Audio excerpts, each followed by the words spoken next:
ते काय मला माहित नाही. मला या प्रॉपर्टीमध्ये हिस्सा पाहिजे म्हणजे पाहिजे. अगं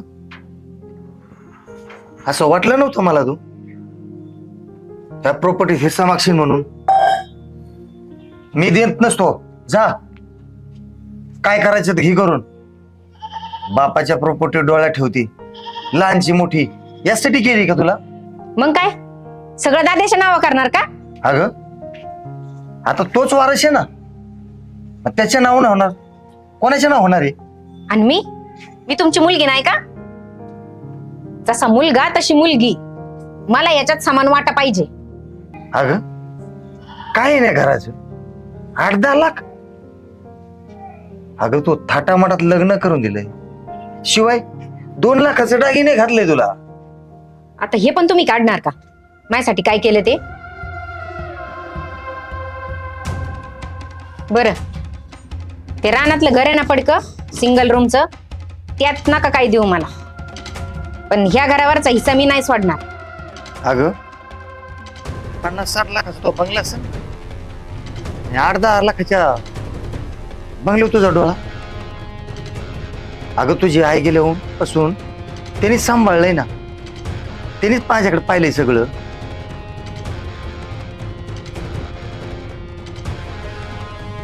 त्याला नको काही, तुला देऊ त्याला काय देऊ?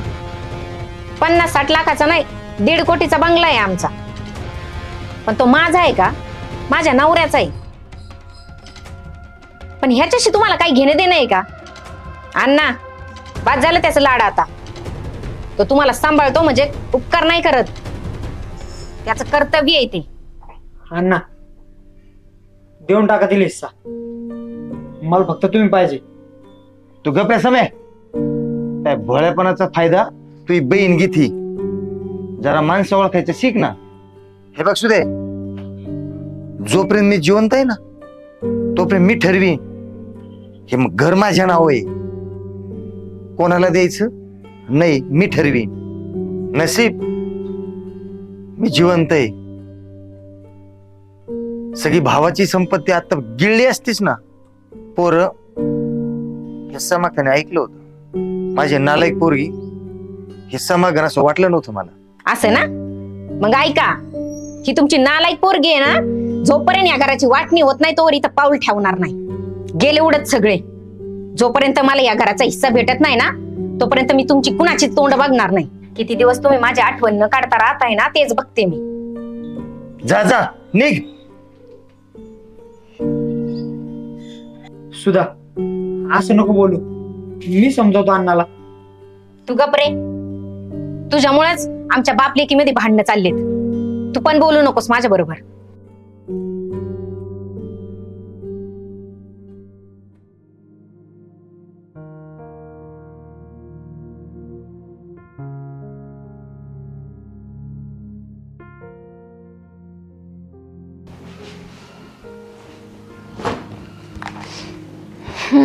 मग देणार आहे का नाही हिस्सा?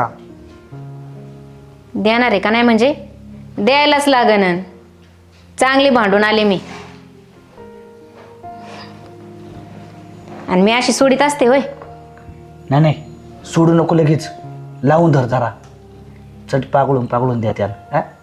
आणि नंतर मग गोड बोलून हळूहळू घेऊन ना सगळी जमीन काढून. वाटलं तर थोडं गोड बोल, मी जरा काम लवकर होईल. नाही नाही, आता गोड नाही आणि कडू नाही, मी बोलतच नसते त्यांच्या बरोबर. जोपर्यंत मला हिस्सा देत नाही ना तोपर्यंत तिथं पाऊल पण ठेवणार नाही आणि त्यांचं तोंड पण बघणार नाही. असं मी त्यांना खडसावून आले चांगलं. मग मग बरं आहे बा. बराबर झक मारून हिस्सा देतील. पण ऐक, काही झालं तर ते घर आपल्यात नाव झालं पाहिजे. 5 लाख येऊ दे नाही तर 10 लाख येऊ दे, फुकटचे खायचे माझ्या लई वेगळी असते बा. आपल्यालाच भेटणार आहे, आणि जरी हिस्सा नाही भेटला ना तो कसा काढायचा मला चांगलंच माहिती आहे. हा ना. चहा ठेव जा.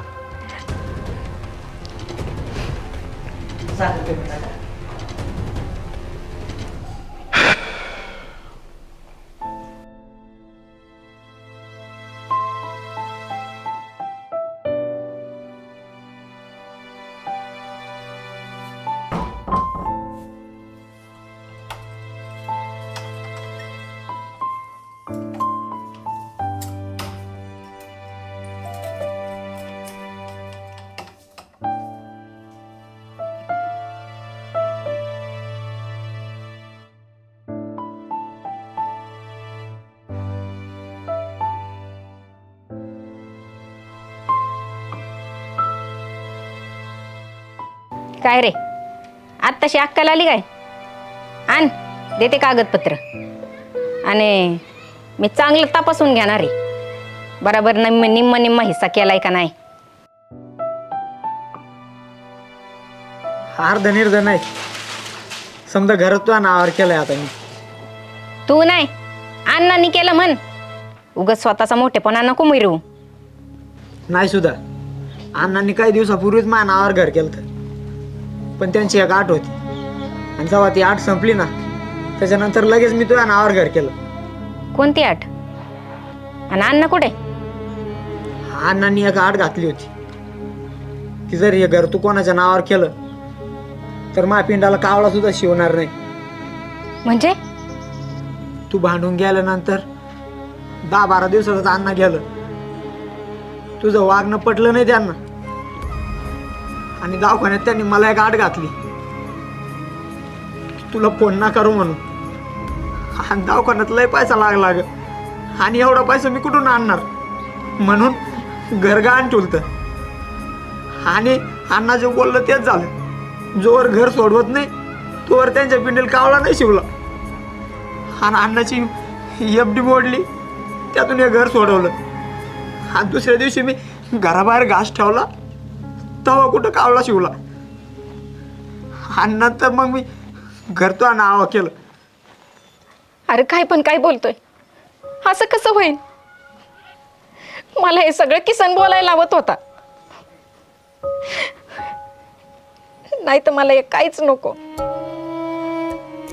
किसननी तुमच्याबद्दल माझ्या मनात भरवलं होतं. दाद्या मला माफ कर, माफ कर मला. बाप म्हणत होता की माणसं ओळखा शिक म्हणून, पण खरी गरज तर तुला होती सुद्धा माणसं ओळखण्याची. शेवटपर्यंत अण्णाच्या तोंडून तो नाव आलं नाही. मग विचार कर, अण्णाच्या मनात तुझ्यासाठी किती राग होता.